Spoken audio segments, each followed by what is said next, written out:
মুসলমান কেমনে হয় বাপ বলেন? আর কতগুলো কথা বললে বলেন। এই জন্য নওজোয়ান, আমার অনুরোধ রইল, নওজোয়ান নিজেরে বরবাদ করে দিও না বাপ, নিজেরে শেষ করে দিও না, নষ্ট করে দিও না, কষ্ট পাইবা বাপ। একদিন কবরে তোমার 14 গোষ্ঠীর কেউ থাকবে না, একদিন হাসরের ময়দানে তোমার পাশে কেউ থাকবে না, তুমি শুধুই একা।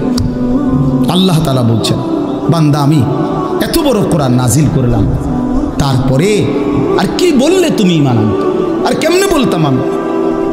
নবীজি জিজ্ঞেস করবে, খোদার কসম নবী জিজ্ঞেস করবে, উম্মত 23টা বছর আমি দিন রাত কাঁদছি রে উম্মত, তুই জানোস না উম্মত আমি তোর জন্য কি পরিমাণ কাঁদছিলাম, সারাটা রাত আমি কেঁদেছি, তায়েফের পাথরের আঘাতে আমার পিঠ ছিদ্র ছিদ্র করে ফেলছে, আমি ক্ষুধার কষ্টে পেটে পাথর ভাঙছি, আমার ঘরের চুলায় আগুন জ্বলে নাই,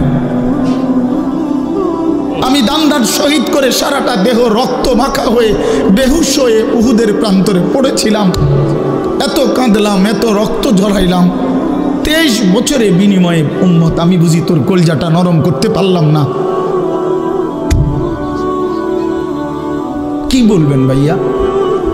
এই ছেলেরা বাপ কি বলবা তোমরা বলো দোস্ত? আমরা যারা মুমিন নিজেদেরকে চিনি, জানি যে আমরা মুসলমান, আমরা মুমিন, তো আমাদের কাছে আল্লাহ তাআলা সবচেয়ে গুরুত্বপূর্ণ একটি জিনিস চায়। কোরআনুল কারীমে আল্লাহ তাআলা আমাদের মুমিনদেরকে, ইমানদারদেরকে ডাক দিয়ে দিয়ে বারবার এই চাওয়াটা বলেছেন, ইয়া আইয়ুহাল্লাযীনা আমানুত্তাকুল্লাহ।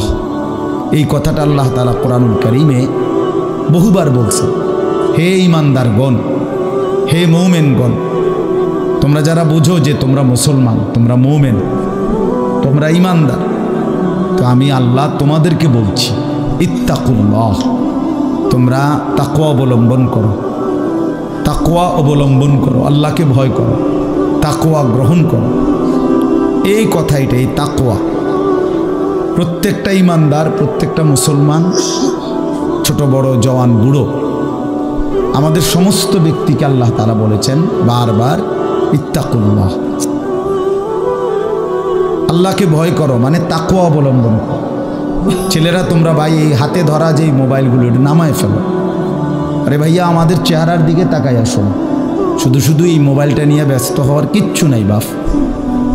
এতে এমনিতেই মোবাইলে অনেক বয়ান আছে অনর্থক, এটার দিকেই যদি পুরা তাকায়া থাকো তো তাইলে আলেমের দিকে তাকাইবা কেমন?